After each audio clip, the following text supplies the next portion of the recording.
Hello, Jumbo, and Namaste. Welcome back to Be You. Today on our show, we have a guest. Hi, I'm Vishwa Patel. I'm a host of another show on OKG Live called Facts No Printer, where I talk about fun facts, history, geography, and all of that. So today we have Vishwa on the show because she did some interesting piece of work last semester, and we will be talking about that piece because it all relates into Bharatanatyam, dancing, and somehow a lot more that we don't know about, and we will be asking her a few questions, hoping for her to answer. So my first question to you is, what is your research about? Yeah, so since September and I guess until now, so the whole year, I've been doing some research about the connection between Bharatanatyam, or classical dance as a whole, and temples and the human body, and how it relates to spirituality, so Hinduism as well. Mm-hmm. And how has that been going? It's really, really fun. So last semester, I had a course called Independent Studio Research. It's basically a mini thesis where you can do whatever you want. So I was really interested in especially the connection between symmetry and Bharatanatyam, because I noticed that in a lot of mudras or like poses in Bharatanatyam specifically, there's a lot of symmetry involved, especially like mudras like the like which one, like this one, the Berunda mudra, I think. Yeah.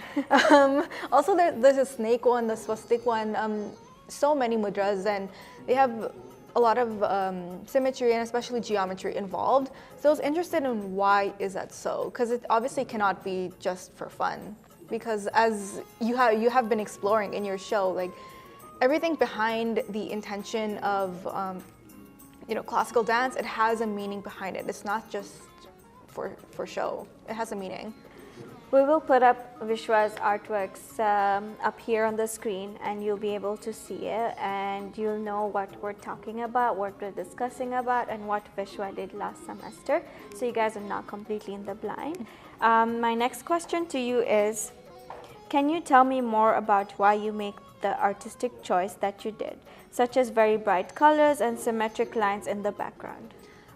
So I guess I could boil back to the reason on why I did this. So honestly, I was inspired by you. As funny as that sounds.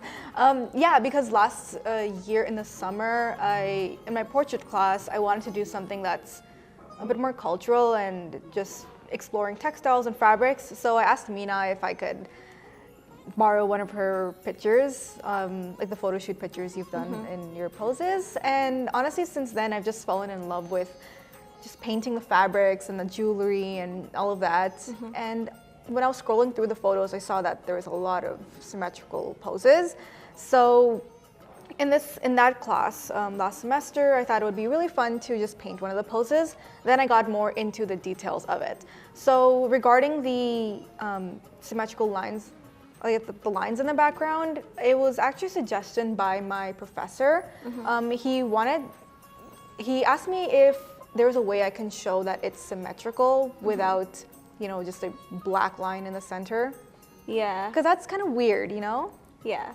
if it's just a big... And it makes sense because sometimes you just want to read the artwork as soon as you see it than actually reading the artist statement. Exactly. So bringing up all these questions and also making someone curious to read the artist statement, I think that would be a good, successful piece of art. Yeah, so initially I wanted to do the, especially if you see in the big figure that's showcased previously, I wanted one side to be like one color and another side to be another color, like cool and warm colors in terms of a figure.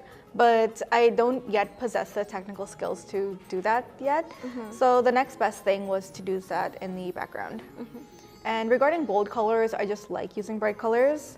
I feel like it really alludes to the brightness and complexity of the dance form, just because of the costumes and everything is so bright and so colorful. The costumes in general are very vibrant and colorful, so exactly. it was like a wise choice to make. Yeah, if it was like very naturalistic, like very natural colors, and it wouldn't be very appealing to look at. Because yes, it would be pretty, but would it be like popping out to you when you look at it? Not really. And just popping out of the wall? No. So my next question to you is, how does your work speak about the theory of dance? So again, as I said, my work is about symmetry in dance, and a lot of the rules about it comes from the Natya Shastra, which for background, it's a text about performing arts in ancient India, which all classical dances are based off of.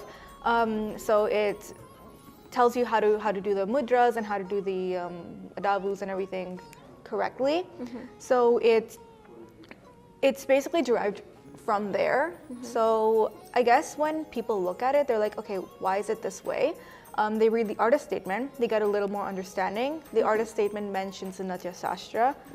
I'm probably not pronouncing that correctly, but it mentions it. So if someone is really interested in it, then they can actually go in it and look at it more. Okay. And did this motivate you to start dancing at least? Okay, look, I did do one dance workshop with you, so very slightly. Very slightly? Very slightly. Maybe you should come for more dance workshops. I would actually, I would love to, because I'm more of a theory person. I loved reading about the theory, especially this semester. You know, I've been working on one essay the entire semester. Yeah. Where I've been really diving deep into the Natya Shastra. So it's very, very, very interesting. Yeah. And this goes for all Shastras, or what's Shastra in English? Like book? Yeah. Not just Yeah, it goes for like all like ancient books from ancient India. They're very, very, very complex. So if you don't understand it, it's not you. It's just very complex to understand because it's so the Natya Shastra background. It's written, I guess, by Bharatanatyam, who it's believed that like God himself has given it to him, and then he was just like transcribing it. So it's technically believed that it's God himself who has written it. So that's why it's very complex. There are a lot of books like that, like in generally the Indian culture, that have been like written by someone else, but then it's always sent by God or told by God or spoken by God, and they just wrote it down. Yeah. So that's interesting. Yeah, and plus because it's in English and it's translated from Sanskrit, it's quite very difficult to find an exact translation. You can never exactly translate it. So some words may not make sense in the context, but... So my last question to you is, why did you do this project? Yeah, so as mentioned before, it was partially inspired by you. From the last year, I've been really interested in dance and just the theory behind it because like after I met you, I learned more about the theory and just got really more into the theory of it. I mean, I've always loved to just look at the dance performances because it's so graceful and just so, I don't know, like it's so nice to look at, but I never really wondered, okay, why is it the way it is? And it really got me thinking, like, and everything in just like Hindu culture as a whole, there's always a meaning behind everything that's in it. Yeah, that's pretty much it. Yeah? Do you have anything else to tell us? I mentioned temples at the beginning. So, okay, going back to last semester, I got a suggestion by one of my classmates to look more into the connection between temples and Bharatanatyam. And I was going to incorporate it in the pieces, but it was the end of the semester. I was burnt out. I did not have more motivation to research, like, no. Yeah. So in this semester, I took a class called South Asian Art History, which was really fun. We basically learned about history of South Asian art. So I really took it as a chance to just research more, deep dive more into this topic. So in it, I especially researched the connection between geometry and temples, and the human body, art, architecture, and Bharatanatyam, which is a lot, but it's much more simpler. Yeah, so connection. So the temples, especially in the Chola Empire in South India, they're built on the basis of the human body.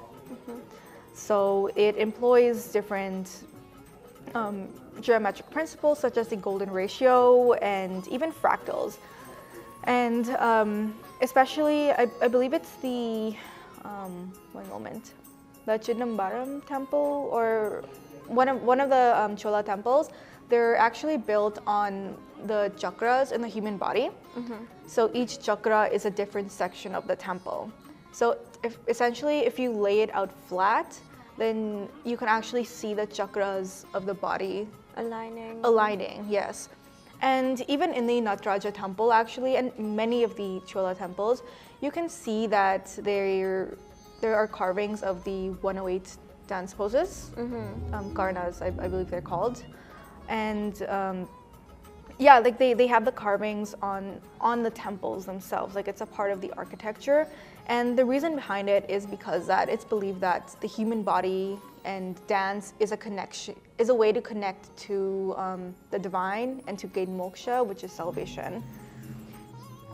Indians have always been way ahead of time in their architecture and everything else. Way ahead. It's very interesting. Yeah. So anything else we're missing out on, or you need to Anything add? you want to add on? No, I think this brings us to the end of our episode. We will see you guys on our next collab video. See you and be you. Bye. Bye.